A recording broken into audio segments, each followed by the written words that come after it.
सांप के पैर नहीं फिर भी दौड़ता कैसे है, और कान नहीं फिर भी सुनता कैसे है? जरा सोचिए, एक सांप आपके सामने से तेजी से निकल जाता है, लेकिन रुकिए, उसके पैर कहाँ हैं?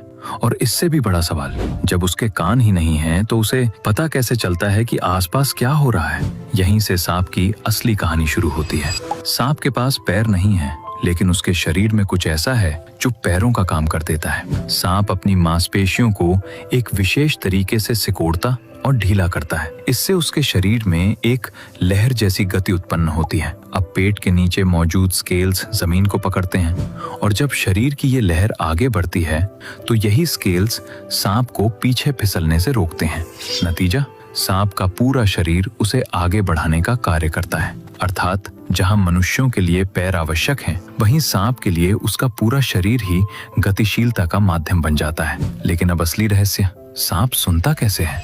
क्योंकि उसके सिर के बाहर आपको मनुष्यों जैसे कान दिखाई नहीं देते, लेकिन इसका अर्थ ये नहीं कि सांप ध्वनि से पूरी तरह अनजान होता है। उसके शरीर में श्रवण प्रणाली मौजूद होती है, और इसमें उसका जबड़ा एक महत्वपूर्ण भूमिका निभाता है। मान लीजिए कोई जानवर सांप के पास जमीन पर चल रहा है। उसके हर कदम से जमीन में बहुत हल्की कंपन उत्पन्न होती है। मनुष्य शायद उन्हें महसूस भी न कर पाए, लेकिन सांप के लिए ये कंपन सूचना का स्रोत बन सकती हैं। ये कंपन उसके जबड़े के माध्यम से आंतरिक श्रवण संरचनाओं तक पहुंचती हैं, और सांप को संकेत मिल जाता है, मेरे आसपास कुछ गतिविधि हो रही है। अर्थात सांप के लिए दुनिया केवल ध्वनियों की नहीं, कंपनों की भी होती है। यही कारण है कि सांप को हमारे जैसे बाहरी कानों की आवश्यकता नहीं होती। हालांकि ये समझना भी महत्वपूर्ण है, सांप मनुष्यों की तरह हवा में फैलने वाली सभी ध्वनियों को सुनने में उतना सक्षम नहीं होता। वो विशेष रूप से कम आवृत्ति वाली ध्वनियों और जमीन की कंपन को पहचानने में अधिक कुशल होता है।